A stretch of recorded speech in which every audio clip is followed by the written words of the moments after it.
હાલ ગુજરાતભરમાં વરસાદી માહોલ તે છવાયો છે। ગુજરાતભરમાં વરસાદની શરૂઆત છે તે થઈ ગઈ છે, પરંતુ ઘણા એવા વિસ્તારો છે જ્યાં વરસાદ જે વરસ્યો છે તે કહી શકાય કે ધડબડાટી બોલાવી દીધી છે। અનેક એવા વિસ્તારો છે ત્યાં પાણી ભરાવાના દ્રશ્યો સામે આવ્યા છે। તો એક બાજુ એવા પણ દ્રશ્યો સામે આવી રહ્યા છે કે જે પાક નુકસાનની ભીતિ હાલ ખેડૂતોમાં છે તે સેવાઈ રહી છે, કારણ કે જે આગોતરી વાવણી કરી દેવામાં આવી હોય છે, ખેડૂતો જે આગેતરું વાવેતર કરવામાં આવતું હોય છે અને ત્યારબાદ વરસાદ થાય ત્યારે તેમનો પાક છે તે સફળ ગણાતો હોય છે, પરંતુ જે વરસાદ અમુક જિલ્લાઓમાં હાલ વરસ્યો નથી અને કહી શકાય કે વાવણી લાયક વરસાદ પણ હજુ ઘણા એવા જિલ્લાઓ છે કે જ્યાં જોવા નથી મળી રહ્યો। આ વખતે વરસાદ છે તે ઘણો મોડો ગણી શકાય, કારણ કે ઘણા એવા જિલ્લાઓ છે કે જ્યાં વાવેતર માટેનો વરસાદ પણ હજુ થયો નથી। એટલા માટે ઘણા એવા વિસ્તારો છે જ્યાં જે લોકો છે, જે ખેડૂતો છે, તેઓએ વાવેતર કરી દીધું છે અને ત્યારબાદ જે વરસાદ થતો હોય છે તેનો પાક સફળ ગણાતો હોય છે, પરંતુ વરસાદ ન થવાના કારણે તેમને પાક નિષ્ફળ જવાની ભીતિ ક્યાંક હાલ સેવાઈ રહી છે। આ મુદ્દે આપણે ચર્ચા કરવી છે અને બીજો મુદ્દો એ પણ છે કે પશુપાલકો જે પશુપાલનનું જે ચલાવી રહ્યા છે, જે પશુપાલન કરી રહ્યા છે, તેઓના જે ખોરાક હોય છે, ખોળ કપાસિયા જેવા ખોરાકો છે, તેમાં ધરખમ ભાવનો વધારો છે તે જોવા મળી રહ્યો છે। એક તરફ વરસાદ મોડો પડવાને કારણે ખેડૂતોમાં ચિંતા જોવા મળી રહી છે, તો બીજી તરફ આ સતત ભાવ વધારાને કારણે પણ ખેડૂતોમાં ચિંતા જોવા મળી છે, કારણ કે જે દૂધ ઉત્પાદન થાય છે તે દૂધ ઉત્પાદનમાં ખેડૂતોને ભાવ વધારો જોવા નથી મળી રહ્યો, પરંતુ જે તેમનો ખોરાક હોય છે પશુધનનો, તે ખોરાકમાં ભાવ વધારો થયો છે। આ બંને મુદ્દે ચર્ચા કરવી છે। નમસ્કાર, આપની સાથે હું છું પ્રદીપ પાઠક અને હું છું રાજેશ જોશી।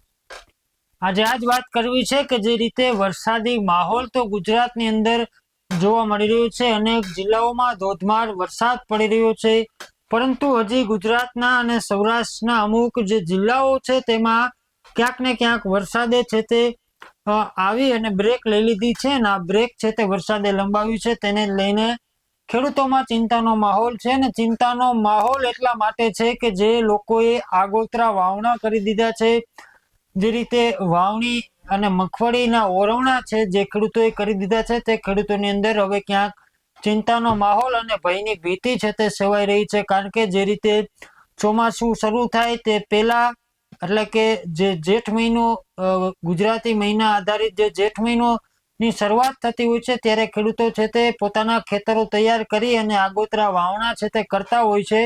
અને એ વાવણા જે પાણી લાયક જમીન હોય, જે જમીનની અંદર પૂરતું પાણી હોય છે, તે જે પાણી ધરાવતા જે ખેડૂતો છે તે આગોતરા વાવણા કરતા હોય છે, પરંતુ હવે ક્યાંક ને ક્યાંક જે પાણીના સ્તર છે તે ખૂબ ઊંડા જઈ રહ્યા છે। બીજી તરફ વરસાદે છે તે લાંબો વિરામ લીધો છે અને વરસાદ અત્યારે જે જોઈએ છે તે રીતે વરસી નથી રહ્યો, તેને લઈને ખેડૂતોમાં ચિંતાનો માહોલ છે તે જોવા મળી રહ્યો છે। કારણ કે જે આગોતરા વાવણા થઈ ચૂક્યા છે, એ આગોતરા વાવણા હવે ક્યાંક મગફળીમાં સુકારા જેવી મગફળીના પાકની અંદર બીમારીઓ છે તે જોવા મળી રહી છે। કારણ કે જે રીતનો આગોતરા વાવણાને આજે 2 થી 2.5 મહિના થઈ ગયા છે, લોકો અને ખેડૂતો જે છે, ખેડૂતો તે અત્યાર સુધીમાં 4-4, 5-5 પાણી છે તે મગફળીની અંદર કાઢી દીધા છે। અત્યારે વરસાદી માહોલની અંદર ખરેખર ખેડૂતને પાણી ન વાળવું પડે, પરંતુ વરસાદ ક્યાંક ખેંચાયો છે તેમના હિસાબે ખેડૂતો છે તે અત્યારે મગફળીને પાણી આપવા માટે મજબૂર થયા છે। અને વરસાદે જે લાંબો વિરામ લીધો છે, તે વિરામને લઈને ખેડૂતોમાં અત્યારે જે ચિંતા છે તે જોવા મળી રહી છે। ત્યારે હવે અષાઢી બીજ બાદ જે રીતે ક્યાંક વરસાદી માહોલ છે તે જોવા પણ મળી રહ્યો છે। અનેક જિલ્લાઓ જે બાકી હતા તેમાંથી અમુક જિલ્લાઓની અંદર વરસાદ પડી પણ રહ્યો છે, ત્યાં ખેડૂતોની અંદર ફરીથી ખુશીનો માહોલ છે તે ખેડૂતોના મોઢા પર જોવા મળી રહ્યો છે। અત્યારે હવે જુલાઈ મહિનાનો પણ એન્ડ આવી રહ્યો છે। હવે જો ખેડૂતો વાવણી કરે કે જે વાવવાનું બાકી છે, આજે જે રીતે આ દ્રશ્યો આપ જોઈ રહ્યા છો એ સુરેન્દ્રનગર જિલ્લાના છે। સુરેન્દ્રનગર જિલ્લાની અંદર 2 લાખ હેક્ટર જમીન છે તે અત્યારે વાવણી વગરની કોરી પડી છે।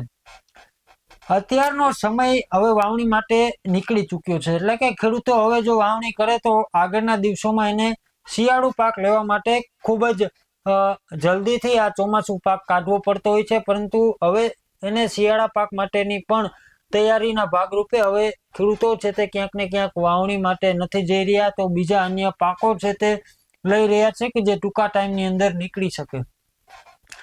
આ ચોમાસું છે તે ખેડૂતો માટે અત્યારથી જ નિષ્ફળ રૂપ ગણી શકાય એમ છે. હવે જે સુરેન્દ્રનગરની મેં વાત કરી તો સુરેન્દ્રનગરના ખેડૂતો સાથે અમે જે વાતચીત કરી છે એ એક વખત સાંભળી લઈએ. સુરેન્દ્રનગરથી રામકુભાઈ કરપડા. જે અત્યારે આ સુરેન્દ્રનગર જિલ્લાની જે પરિસ્થિતિ છે એ પરિસ્થિતિમાં વરસાદ અતિશય ખેંચાણવાના કારણે હજી અત્યાર સુધી કોઈ પણ વાવણી લાયક વરસાદ થયો નથી, વાવણી પણ થઈ નથી. જે અમારા બોરના પાણીથી આગોતરા જે વાવેતર કરતા હતા એના કપાસના વાવેતર કર્યા છે, પણ એ કપાસે અમે જો 5 દિવસ કે 7 અઠવાડિયામાં જો વરસાદ નહીં થાય તો એ કપાસ પણ નાબૂદ થશે. સામે જે મજૂરોના જે અમારા ભાગ્યા તરીકે મજૂરો ખેતી કામ માટે જે લાવતા એ મજૂરો પણ હવે પાછા એના દેશમાં ચાલ્યા જાય છે.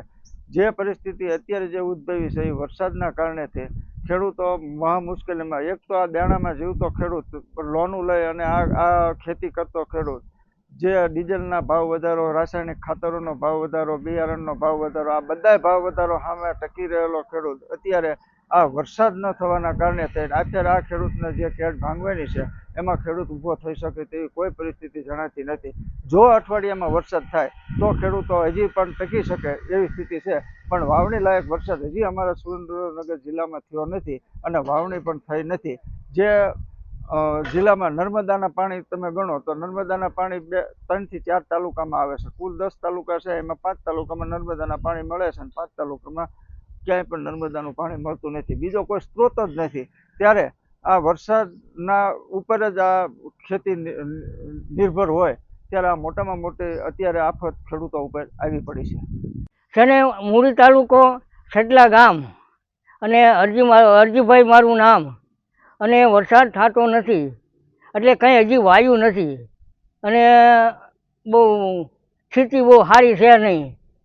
એટલે આ વરસાદ થાય તો નકર સરકાર સહાય આપે તો અમે બચ્યું એવું છે, નકર બચે એવું નથી.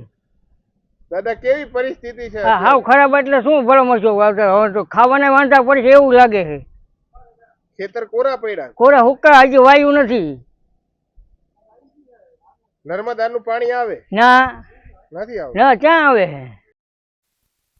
આ હતા સુરેન્દ્રનગરના ખેડૂતો કે જેઓને હાલ એક ડરનો માહોલ જોવા મળી રહ્યો છે, કારણ કે જે વાવેતર થયું છે તે બાદ ખેડૂતોને જે વરસાદ જે ખેંચાયો છે તેના કારણે ખેડૂતોમાં ડર જોવા મળી રહ્યો છે. એક બાજુ આપણે સૌની યોજના છે તે કહી શકાય કે દરેક જગ્યાએ ન પહોંચી હોય તેવા દ્રશ્યો સામે આવી રહ્યા છે, કારણ કે આજે ખેડૂતોમાં હાલ ભીતિ સર્જાઈ રહી છે પાક નુકસાનની.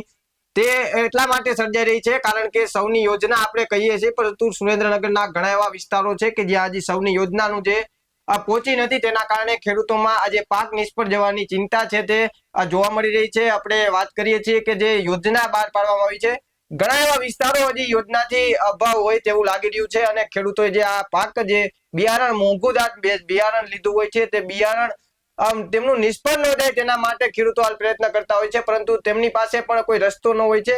તેમની પાસે જે પાણી હોય છે તે પાણી તેના પિયતમાં ઉપયોગ કરતા, એટલે હાલ તો ખેડૂતો હવે વરસાદની જ છે તે રાહ જોઈ રહ્યા હોય તેવું હવે લાગી રહ્યું છે. પ્રદીપ, હું તમને રોકવા માંગીશ કારણ કે જે સૌની યોજનાની વાત આવી છે તો સુરેન્દ્રનગર જિલ્લાના જે નેતા છે કે જે પેલા આમ આદમી પાર્ટીમાં હતા, ત્યારબાદ ભાજપની અંદર જોડાયા, આ નેતા છે તે સૌની યોજનાનું પાણી લઈને આવ્યા હોય તેવા તેમને અનેક નિવેદનો આપ્યા હતા અને આ તેમને ખેડૂતો સાથે મીઠાઈ ખાઈ અને આ સૌની યોજનાનું પાણી ત્યાં પહોંચ્યું તેવી ઉજવણી કરી હતી. પરંતુ આજે ક્યાંક ને ક્યાંક આ બધા નિવેદનો પોકળ સાબિત થયા હોય અને આજે સૌની યોજનાના વાયદાઓ છે તે પણ પોકળ સાબિત થયા હોય તે પણ જોવા મળી રહ્યું છે. ખેડૂતોને અત્યારે ખરેખર પાણીની જરૂર છે. જે નર્મદા ડેમની અંદરથી જે સૌની યોજનાનું પાણી કેનાલ દ્વારા બહાર પાડવામાં આવે છે, ખેડૂતોના ખેતરો સુધી પહોંચાડવામાં આવે છે, પરંતુ આ તમામ વાયદાઓ પોકળ થયા હોય અને જે રાજુ કરપડા જે નેતા છે ત્યાંના સુરેન્દ્રનગર જિલ્લાના જિલ્લા પંચાયતના તેમને પાણી સમિતિના ચેરમેન પણ બનાવવામાં આવે છે. તે અત્યારે ક્યાંક ને ક્યાંક આજે વાયદાઓ કર્યા હતા, નિવેદનો આપ્યા હતા, એ અત્યારે ક્યાંક ને ક્યાંક ખોટા સાબિત થઈ રહ્યા છે. રાજુ, એ પણ દ્રશ્યો સામે આવી રહ્યા છે કે જે મજૂરી કરતા હોય છે ખેતરમાં, આપણે ત્રીજા ભાગે જેમને ભાગ્યું આપ્યું હોય છે તેઓ પણ હવે તેમના દેશ તરફ જવા માટે નીકળ્યા છે, તેમના રાજ્યમાં જવા માટે નીકળ્યા છે, કારણ કે પાક નુકસાન જવા માટેની જે આ ભીતિ સર્જાઈ છે અને તેમને આ વરસાદ ખેંચાતા તેનામાં પણ ચિંતા જોવા મળી છે. સ્વાભાવિક છે કે કોઈ પણ પરિવાર હોય છે તે 4 થી 5 જણાનું જે પરિવાર હોય છે તે પરિવારનું ભરણ પોષણ કરવું પણ મુશ્કેલ બની જતું હોય છે, કારણ કે વરસાદ ન હોવાને કારણે તેઓને પણ આમાં મુશ્કેલીનો સામનો કરવો પડે છે. ત્યારે બીજી તરફ જે સુરેન્દ્રનગરની જ વાત છે, સુરેન્દ્રનગરમાં આપણે જે ખેડૂતોએ વાત કરી તેમની સાથે વાત કરી તો તે પશુપાલનને લઈને જે તેમનો ખોરાક હોય છે તેમાં પણ ભાવ વધારો જોવા મળી રહ્યો છે. 1 મહિનામાં 3 વખત પશુપાલનનો જે ખોરાક છે તેમાં ધરખમ ભાવ વધારો જોવા મળી રહ્યો છે. આપણે જે 50 કિલાની બેગ આવતી હોય છે તે બેગની વાત કરું તો ખોળના ભાવમાં પ્રત્યેક બેગે 200 રૂપિયાનો ભાવ વધારો છે તે રાજેશ નોંધાયો છે. અને ખાસ કરીને વાત કરવામાં આવે તો જે ભૂસો લેવામાં આવતો હોય છે જે પશુપાલન માટે, તે ભૂસાના બેગમાં પણ 100 રૂપિયાનો ભાવ વધારો છે તે નોંધવામાં આવ્યો છે. એક તરફ અત્યારે ખેડૂતોને આંદોલન કરી રહ્યા છે, બીજી તરફ આ વરસાદની ચિંતા છે તે ખેડૂતોને સતાવી રહી છે, અને ત્રીજી તરફ આ ભાવ સતત છે તે વધારો જોવા મળ્યો છે. એક બાજુ ભાવ વધે છે પરંતુ દૂધના ભાવમાં ત્યાં ને ત્યાં જોવા મળી રહ્યું છે, એટલે કહી શકાય કે ખેડૂતોને વળતર નથી મળતું, પરંતુ તેમને જે ભાવ વધારો છે તે જોવા મળી રહ્યો છે. આપણે જે પશુધન પાલન કરી રહ્યા છે, જે ખેડૂતો પશુધન રાખી રહ્યા છે, તેમના પણ હાલ ચિંતા જોવા મળી રહી છે કે તેઓ જે પશુપાલન લઈને બેઠા છે, તેઓ જે દૂધ ભરવા માટે ડેરીએ જતા હોય છે, પરંતુ આવા મોંઘાદાટ ભાવમાં હવે ખેડૂતોને પશુપાલનનું જે કામકાજ કરવું તે પણ મુશ્કેલ બની રહ્યું છે. અને બીજી તરફ આ વરસાદ ખેંચાઈ રહ્યો છે એટલે પાક નિષ્ફળની પણ ભીતિના કારણે ખેડૂતોમાં ચિંતા જોવા મળી રહી છે. એટલે કહી શકાય કે ખેડૂતોને બંને તરફથી હાલ માર જોવા મળી રહ્યો છે, કારણ કે એક તરફથી કુદરતના કારણે ખેડૂતો હાલ જે ચિંતામાં જોવા મળી રહ્યા છે, તો બીજી તરફ સરકાર તરફથી જે આ ભાવ વધારો જે થઈ રહ્યો છે તેમાં પશુધનમાં પણ ક્યાંક ને ક્યાંક ખેડૂતોને નુકસાની જોવા મળી રહી છે, કારણ કે પશુધન ચલાવવું ખૂબ જ મુશ્કેલ હોય છે, તેમને જે સમયે સમયે ખોરાક આપવો મુશ્કેલ બની જતો હોય છે. ત્યારે હવે આ પશુધનને લઈને પણ આ જે ભાવ વધારો થયો છે તે ખેડૂતોમાં ચિંતા જોવા મળી રહી છે. આપણે ખેડૂત પાસેથી જ સાંભળીએ કે જે પશુધન પાલન કરી રહ્યા છે, જે પશુધન ચલાવી રહ્યા છે, તેમની સાથે જ આપણે જે ચર્ચા થઈ છે તેમની આપણે જે વાત કરી રહ્યા છે તેમની સાથેથી જ વાત કરીએ. ગામડામાં વરસાદ થયો નથી એટલે પશુપાલકોને મોટી એવી મુશ્કેલી છે કે 200 રૂપિયા નિરણ જડતી અત્યારે 450 રૂપિયા દેતા મળતી નથી. પશુપાલન ને માટે સરકારને એવી યોજના કરવી જોઈએ કે અત્યારે દરરોજ 10 થી 20 કિલો નિરણ આપવી જોઈએ. અને સડલા ગામમાં એટલું બધું પાણી ખરાબ છે તો કોઈ પણ ઢોરને પીવાલાયક પાણી નથી, નર્મદાનું પાણી પણ તળાવમાં આવતું નથી. એટલે જલ્દીથી સરકાર ઉકેલ કરે એ માટે અમારી નમ્ર વિનંતી છે. અને પશુપાલક માટે કોઈ પણ રીતે સહાય કરે તાત્કાલિક, નકર પશુપાલન વાળા હાવ ખેવ ઓલા મરી જાય છે માલધારી. ખાંડના અને ખોળના ભાવમાં એ વધારો 2000 ના મળતા અત્યારે ખોર 3000 રૂપિયા મળે. એટલે કેવી પરિસ્થિતિ છે? બહુ ખરાબ છે અત્યારે પશુપાલન. દૂધ કોઈ રીતે ઢોરું રાખીએ કે એવું કોઈ સંજોગોમાં નથી, અને દૂધ ને 50-60 રૂપિયા એની ભાવ છે અત્યારે. માલધારી સમાજ ને ખેડૂતને તો એટલી બધી વિકટ પરિસ્થિતિ છે તે કોઈ રીતે પશુપાલન રાખીએ કે એવું જ નથી. બાવળિયા રોહિત ઈશ્વરભાઈ, હું સડલા ગામના પશુઆહારનો વેપારી. વરસાદ ખેંચાતા પશુપાલકો પણ ચિંતિત અને ખેડૂતો પણ ચિંતિત. પશુપાલકમાં એક બાજુ વરસાદ નહીં થતા માલઢોર ચરાવવા માટે પશુને પૂરો ચારો મળી રહેતો નથી, અને પશુઆહારમાં પણ એ જ તકલીફ છે કે હાલમાં અત્યારે પશુઆહાર 1 માસ પૂર્વે જે ભાવ હતો 2000 થી 2100 રૂપિયા, અત્યારે હાલમાં 2200 થી 2250 રૂપિયા છે. અને એ જ પશુઆહારમાં કે રાજદાણમાં ભાવમાં ગણો તો એ દાણ આપણે જે શરૂઆતમાં 800 થી 850 રૂપિયા મહિના પહેલાં હતા, અત્યારે 900 થી 950 રૂપિયા. એમાં પણ પશુપાલકોને મારશે. એ બાજુ મકઈ પશુઆહારમાં કે પહેલાં 1100 રૂપિયા ભાવ, અત્યારે હાલની પોઝિશનમાં 1150 થી 1200 રૂપિયા. એટલે બધા પશુઆહારમાં 100 થી 150 રૂપિયાનો મહિનામાં વધારો આવ્યો. એ વરસાદ ખેંચાતા પશુપાલકો ખેડૂતો ચિંતિત છે, સાથે પશુપાલકો ચિંતિત છે. એ બાબતે દૂધના કંઈ પણ ભાવ વધારો નથી. દૂધમાં અત્યારે સરેરાશ 60 થી 65 રૂપિયા દૂધ છે, એ દૂધ અત્યારે 100 રૂપિયા હોવું પડે તો પણ પશુપાલકોને પરવડે તેમ નથી. ચોક્કસથી તો જે રીતે ખેડૂતોની સાથે સાથે ક્યાંક ને ક્યાંક પશુપાલકો છે તે પણ ચિંતામાં મુકાય છે, કારણ કે એક બાજુ વરસાદ છે તે ખેંચાઈ રહ્યો છે, બીજી તરફ તેમની ઉપર વધુ એક ભાવ વધારાનો બોજો છે તે ઝીકી દેવામાં આવ્યો છે. કારણ કે એક બાજુ વરસાદ ખેંચાઈ રહ્યો છે, તેમના હિસાબે ક્યાંક જે લીલાડો હોય છે, જે લોકો પશુપાલકો છે તે ગૌચર જગ્યા અથવા તો જે ખુલ્લી જગ્યાઓ છે, ડુંગરાળ વિસ્તારો છે, તેમાં પોતાના જે પશુઓ છે તેમને ચરાવવા માટે જતા હોય છે, પરંતુ વરસાદ ખેંચાતા ક્યાંક તેમાં પણ લીલાડો ન હોવાથી જે પશુપાલકો છે તે ત્યાં પણ ચરાવવા જઈ નથી શકતા. અને બીજી તરફ જે પશુનો જે મુખ્ય ખોરાક કહી શકાય કે જે પશુ આહાર હોય છે, ખોળ હોય, પછી તે મકાઈનો ભૂસો હોય છે, તેમાં પણ હવે ક્યાંક ને ક્યાંક ભાવ વધારો છે તે જોવા મળી રહ્યો છે. તેના હિસાબે આ ખેડૂતો અને પશુપાલકો ઉપર વધુ એક બોજો છે તે મૂકવામાં આવ્યો છે. આ બધી વસ્તુની સાથે ક્યાંક ને ક્યાંક જે મેઇન વસ્તુ છે તે ખેડૂત ઉપર આવીને ઊભી રહે છે, કારણ કે પશુને એ જ લોકો સાચવે છે કે જે ખેતી સાથે સંકળાયેલા છે. એટલા માટે થઈને જે બંને બોજાઓ છે ક્યાંક વરસાદી ખેંચાયો છે તેના હિસાબે ખેડૂતો ચિંતિત છે. બીજી તરફ એ જ ખેડૂતો હવે ક્યાંક ને ક્યાંક જે પશુઓને સાચવી રહ્યા છે, એ પશુઓને જે તેના ખોરાક પશુઓનો છે, પશુ આહાર છે, તેમના પર જે ભાવ વધારો કરવામાં આવ્યો છે, બીજી તરફ તેમને વરસાદ ખેંચાઈ રહ્યો છે તો તેમના માટે જે લીલાડાઓ હોય છે તેમાં પણ ખવડાવી શકતા નથી. એટલા માટે થઈને ક્યાંક ખેડૂત છે તે હવે ક્યાંક પીસાઈ રહ્યો છે. વરસાદી માહોલ છે તે ગુજરાતની અંદર જોવા મળી રહ્યો છે, પરંતુ આ વરસાદી માહોલ હજી અમુક જિલ્લાઓની અંદર પહોંચ્યો નથી. જેમણે આગોતરા વાવણા કર્યા હતા તે લોકોમાં ખૂબ ચિંતા જોવા મળી રહી છે, કારણ કે પાક છે તે હવે નિષ્ફળતા સાઈડ જઈ રહ્યો છે. એટલા માટે કે હવે ક્યાંક ને ક્યાંક જે મગફળીના વાવેતરો હતા એ મગફળીના વાવેતરોની અંદર હવે સુકારા જેવી બીમારીઓ છે તે આવવા માંડી છે. બીજી તરફ જે સુકારો આવતાની સાથે ખેડૂતો દવાનો છંટકાવ કરી રહ્યા છે તો તે વધુ એક ખર્ચો છે તે ખેડૂત માથે ચડી રહ્યો છે. હવે આ વરસાદી માહોલ છે, બીજી તરફ અમુક જિલ્લાઓમાં વરસાદ નથી પડી રહ્યો.